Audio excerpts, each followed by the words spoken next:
Rafah, on Gaza's southern edge. 500,000 people have fled here seeking safety. Israeli bombs have followed them, and there's nowhere else to run. They carry the survivors in their arms. Emergency services simply can't cope. Residents pick through the debris of their homes, salvaging whatever they can. The hospital courtyard is full of bodies. It always seems to be these days. Israel insists it's targeting Hamas, but the bombardment is one of the most ferocious the world's ever seen. They're all civilians, he shouts. Why are you still silent? Enough with this life. Strike us with a nuclear bomb and be done with our lives. And then you will also be done with Gaza. More footage today from the Israeli military of Palestinian men being detained.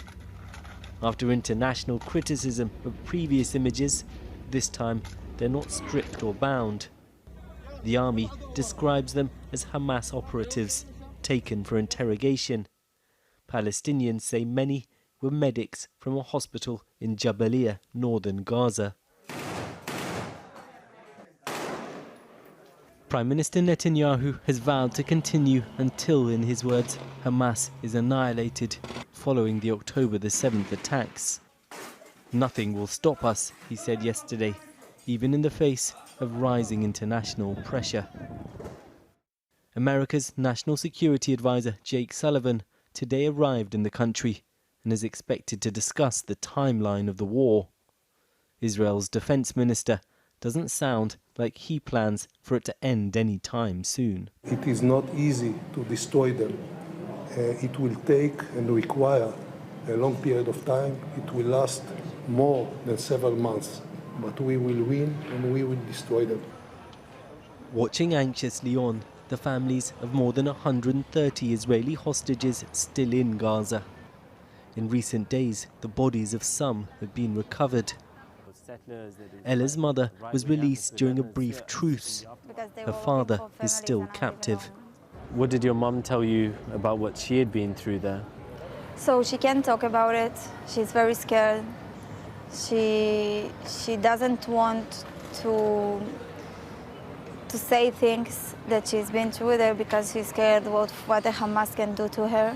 The families of some other hostages seem to be saying that they want the war to stop, if that's what it takes to get their loved ones out. Everything that it takes to bring them home is okay. For me, I just need my family back. And my dad is my family. For now in Gaza, the war continues, and so does the suffering.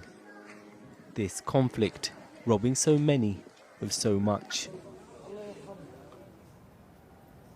As well as the bombardment in Gaza, violence has also been flaring in the occupied West Bank. Of course, not to the same extent, but the Israeli army has just wrapped up a raid in the city of Jenin that lasted for nearly 3 days, in which around a dozen Palestinians were killed and many more detained. And during the course of that operation, some soldiers sang religious Jewish songs through the loudspeakers of a mosque and scrawled graffiti on buildings. The Israeli army has said that those soldiers, or a number of those soldiers, are being disciplined. But of course, actions like that just aggravate the already very high levels of anger.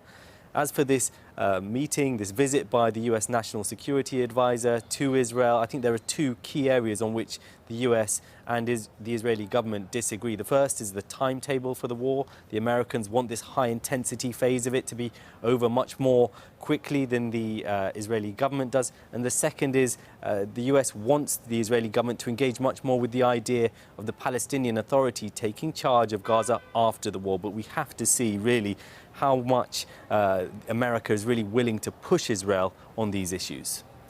Sek, thanks very much for joining us. In the US, pressure is growing on President Biden to rein in Israel's offensive. Adding to this, reports that a new US intelligence assessment has found that nearly half the munitions dropped on Gaza are what known as dumb bombs, unguided, imprecise missiles.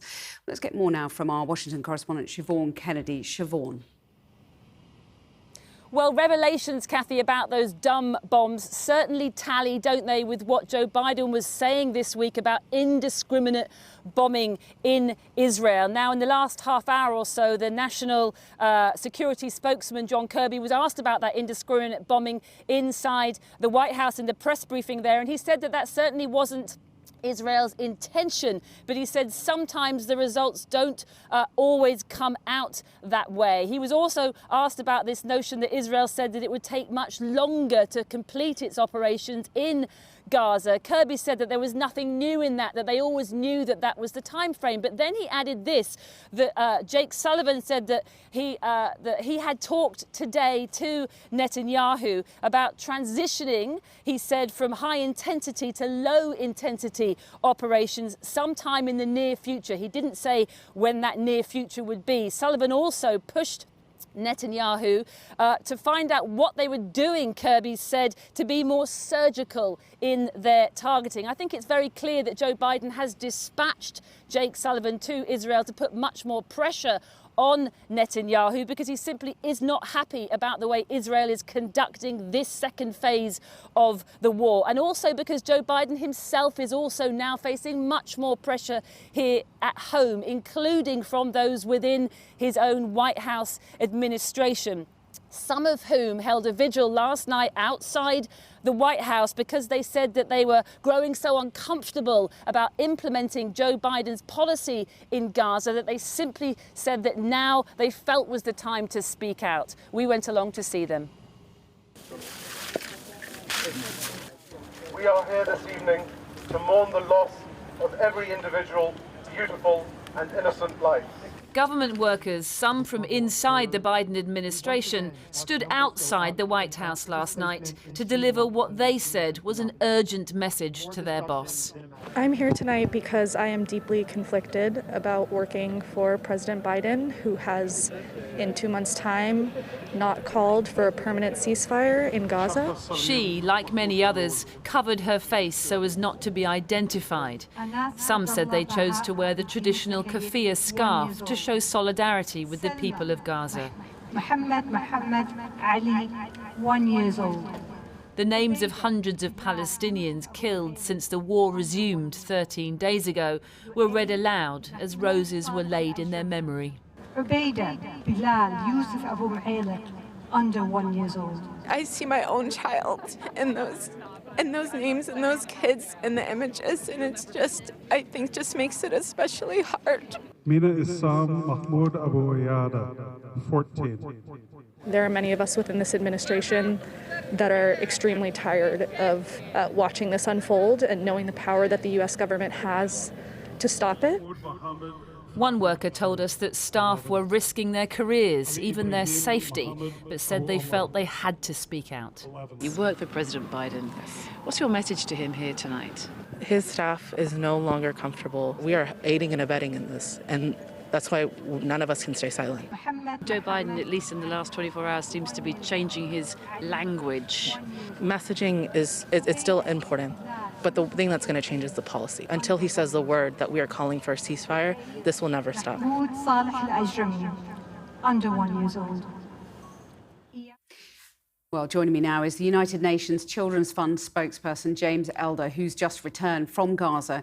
He was there during the pause and resumption of fighting in the Strip. UNICEF, which delivers supplies such as medicine and clear water to Gaza, has called for a complete and immediate ceasefire. James Elder, you have just come back just days ago. What have you learned about conditions in southern Gaza since your return? They've deteriorated. It's so hard to capture that things can keep getting worse.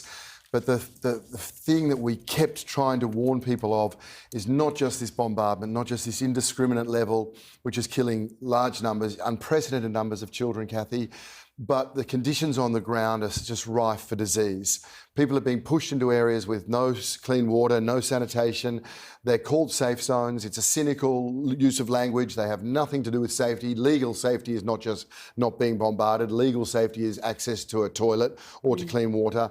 There is none of that. The only water now is rain. So we now have this case of 100,000 children with diarrhoea, 150,000 with respiratory illnesses. We're going to, as a doctor said to me, start seeing seeing the same number of deaths of children from disease on the ground as this horror that we see from the skies. And this is a critical situation now, but getting worse in the next few days. This would be our highest level of a humanitarian emergency, what you've got on the ground based on disease, devastation of homes, devastation of people's capacity, if you didn't have 200 aerial bombardments a day. But you have both. And dumb bombs, you know, these indiscriminate missiles, what will be the impact of that? Yeah, I mean, I don't have the military expertise, but what we've been saying for a long time is it's been indiscriminate. When UNICEF calls this a war on children, we don't do that lightly. We do that because twice the number of children are being killed here as a percentage as previous conflicts. That's because of the density, and that's because of a disregard, whether it's safe zones that aren't safe, or indiscriminate nature of bombing, or simply disproportionality. And that's why we're seeing 6,000 to 7,000 children being killed, rising every day. Well, you delivered these very powerful, very impassioned videos from Gaza while you were there. You appealed to world leaders to show compassion. Do you think those appeals have been heeded? I think yesterday, when we just saw a General Assembly vote and we saw 32 countries change and come over and talk about a ceasefire, that's a good sign. That is a sign. And it's a big sign too for people in Palestine and in the region who feel like the world is listening, because often they don't. So that was critical, but it hasn't changed anything right now. Well, because the US hasn't changed. Despite noises and, you know, increasing discomfort, the leadership hasn't changed its view. No, we've heard lots of noises and they're important. We've heard that the South will not possibly be allowed to endure what occurred in the North, and I bore witness to that is absolutely not the case. It's every single bit as ferocious in the South, and it's worse in the North, except now there's 1 million more civilians in the South. Well, You know, Israel now says today that it needs several months to defeat Hamas. What is your response to that? I don't know any word that would be diplomatic apart from, I don't have it, Kathy. It'd be a massacre of children. We will start seeing levels of child deaths that the world has not seen for a long time if we're not already there. This threat of disease is very, very real. As a doctor said to me, James, we are not this is not the perfect storm. We are in the storm. And if we're now going to continue for 2 more months, I don't know where else you bomb. I genuinely don't. If you've got 200 bombs, whatever sorts they are, there is nowhere else really to hit. So the level, hospitals are war zones for children, 1,000 children with amputations, 2,000 under the rubble somewhere that the world's forgotten.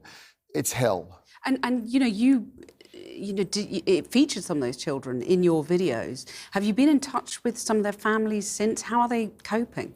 They're not. An interesting thing I found was that so many of those children, during the pause, the ones with severe injuries started to come back. You saw childishness come back into their face. They would again start to talk even. Parents will say now they know what bombardment sounds like. They have amputations to show that. So they've gone silent again. There's one little boy who struck me, Kathy, because his mother was killed, his father was killed, his twin brother was killed, and he would close his eyes for long periods when he would speak. And I asked his auntie why, and she just said he's terrified that he will forget what his mum and dad look like. So he closes because that's where he wants to imagine them.